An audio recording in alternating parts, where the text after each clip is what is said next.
Hello everyone and welcome back to the show. Today's video is going to be a little different from my normal format. I have mentioned that the Division 2 was a launching pad for me. I initially used it to see what would happen when I started a channel. And to be honest, the channel grew faster than I had anticipated. I was expecting to talk about today's subject way later than I am now. But here we are, so I'm just going to roll with it. Now, before we go there, I wanted to take a moment to thank everybody who purchased merch from the store. I appreciate that you wanted to support me and my channel. I'm listening for ideas of what you'd like to see there, obviously if you're so inclined to purchase something. So yes, please feel free to drop ideas in the comments. Also, memberships are available, and in that, I'm also open to ideas of what you'd like to see for being a member. If you're interested in becoming one, click the join button, and your name will appear with the other members here who have already supported my channel. This wall is one of my ways to show my appreciation for your support. Okay, so let's get into the video. Battlefield 6 is on the way, and it's shaping up to be one of the most ambitious entries in the franchise's history. With EA already testing a full return to modern warfare, powerful new techs, and bold gameplay changes, longtime fans of curious newcomers alike have reason to pay attention. In this video, we're breaking down everything we know so far about Battlefield 6, such as confirmed details, community projects, platform specs, pricing, and even how it might impact other games like the Division 2. So initially it was teased for a release window of fall of 2025, but was confirmed recently for an October 10th, 2025 release date. Platforms it's going to launch on are PC, Xbox Series XS, and PlayStation 5. No last-gen support confirmed, and it will not be launching on the Nintendo Switch 2. Coming back with the Frostbite engine, revamped for improved destruction and AI behavior, and its tone is going to be modern combat setting, closer to Battlefield 4 in feel, with grounded tech and large-scale urban warfare. And we're going back to the 64 versus 64 multiplayer focus standard, with squad roles returning, but without locked classes. Now, the locked classes. This is a major reversal from Battlefield 2042's controversial system. While 2042 leaned hard into near-future combat, Battlefield 6 is dialing things back into modern-day warfare. Think Battlefield 3, Battlefield 4. You know, gritty, grounded, and packed with military realism. Leaks and previews suggested traditional classes return, but with a modernized, more flexible loadout system.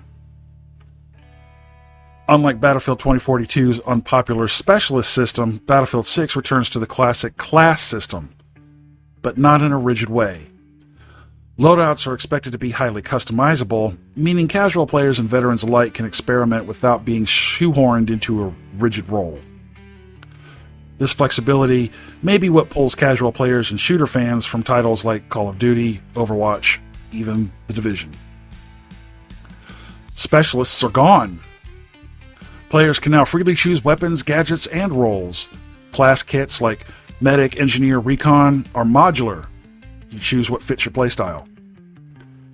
EA confirms this is to appeal to casual players and veterans alike by offering flexibility without loadout restrictions. This change alone could pull in first-person shooter fans who skipped 2042 entirely. Now, the projected numbers, well, let's look at that based on the past launches. 2016's Battlefield 1 had roughly 21 million players in its first year. Battlefield 2042 peaked with around 4.2 million active monthly users shortly after launch, despite its rocky reception. And Battlefield 6 is being marketed as a comeback. Analysts expect 8 to 10 million players in the first month alone, with major support from Game Pass and EA Play. Alright, so let's talk about where the Division 2 currently stands. On Steam, the Division 2 averages 3,800 to 5,200 concurrent players, with spikes during manhunts and season launches. Console numbers are harder to pinpoint, but community estimates suggest that 40,000 to 60,000 daily active players across all platforms, depending on region and time of day. Many of these players are loyal veterans, but the Battle for Brooklyn DLC and the new Seasons 2.0 have also brought in a fresh wave of new players who are still learning the ropes, grinding for gear, and discovering the deeper mechanics. And that growth, it's a bit fragile, especially when a new shooter comes along. So, what happens to the Division 2? Well, based on past experiences, matchmaking slows down in PvP and PvE. Clan activity dips, especially in non-raid groups. New players log in and find fewer allies, fewer invites, and slower mission queues. Even if you've never played Battlefield, you're going to be feeling the effects of a split community. And that makes the first few weeks after a big launch critical for retention. New Division 2 players already face a steep learning curve as it is. You got gear is complicated, stats are not well explained, not really. The end game is deep but hidden behind trial and error.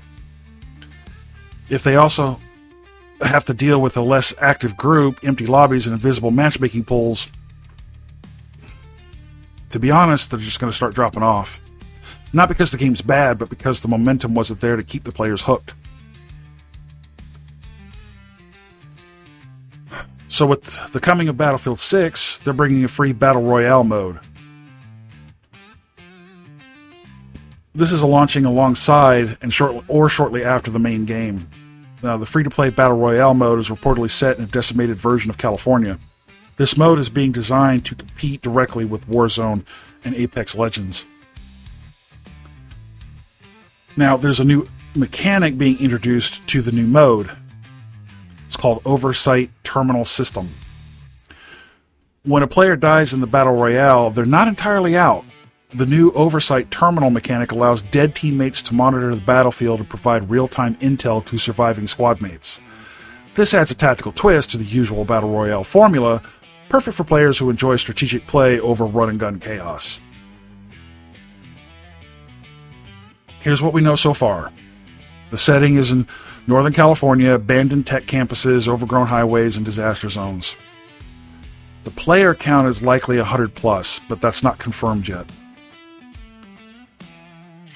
When you die, you just don't spectate, you can access an intel terminal as part of the Oversight Terminals mechanic.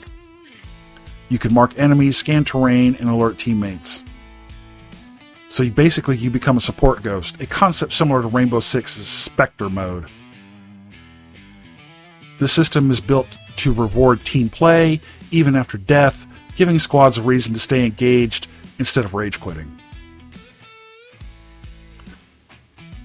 Now, based on Battlefield engine performance and leaks, the minimum estimated requirements is an Intel i5 8600K or a Ryzen 5 3600. The GPU needs to be at least a GTX 1660 Super or an RX 5600 XT. Gotta have at least 16 gigabytes of RAM, 100 gigabytes of storage for the download. It's a big download. And Windows 10 64-bit. That's the minimum requirements. The recommended for the CPU is an i7 10700K and a Ryzen 7 5800X. The GPU needs to be a RTX 3060 Ti or higher.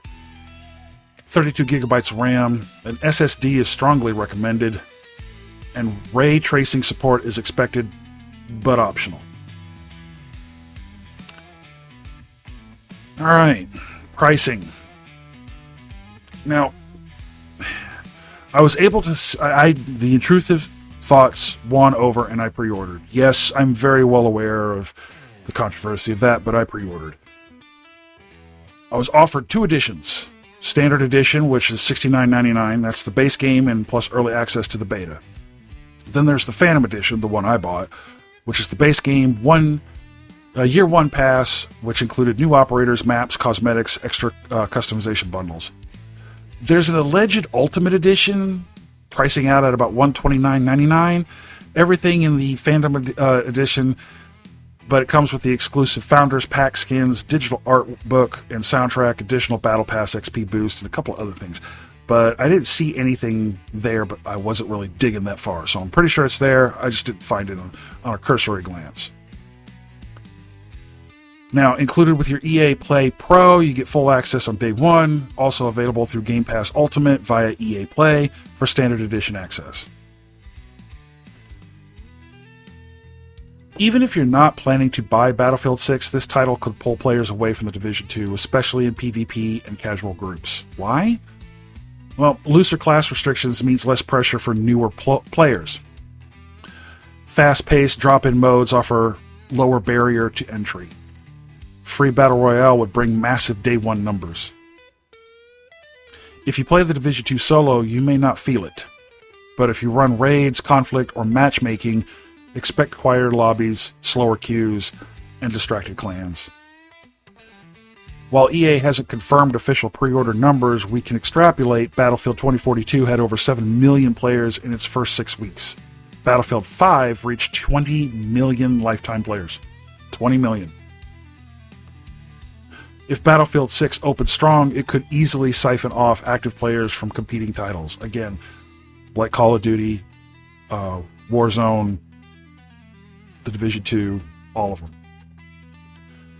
Now, why this matters for The Division 2 is even if the Division 2 player has no interest in Battlefield, population drops can still affect matchmaking polls, clan activity, and YouTube viewership.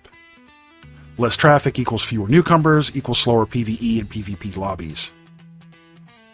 For creator and clan leaders, the shift in player attention could mean adapting content and schedules around major Battlefield content drops. You're listening to one of them.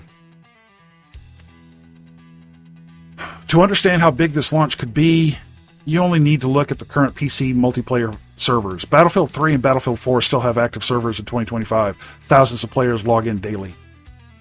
Bad Company 2, one of my all-time favorite games, even lives on through Project Rome, a fan-led initiative that keeps servers alive and provides community matchmaking tools. If you want to know more about that, hit me in the comments. This tells us that the Battlefield brand still has pull even years later. Battlefield 6 doesn't have to win over new players, it just needs to deliver for the loyal base that's still out there playing the classics. I will definitely still be playing The Division 2, that's not changing. But when Battlefield 6 launches, I'll be splitting my time between both.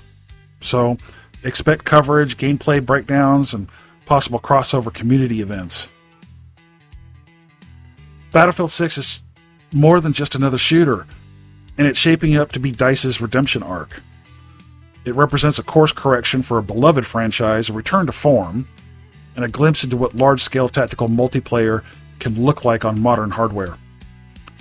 Whether you plan to play it or not, it will absolutely ripple across the gaming landscape, and The Division 2 won't be immune to those changes. My intro to shooters was the OG Doom, and then I discovered Battlefield. To this day, Battlefield 3, Battlefield 4, Bad Company 1 and 2 are, in my opinion, the best titles in the franchise. I'm hoping 6 will be added to that opinion.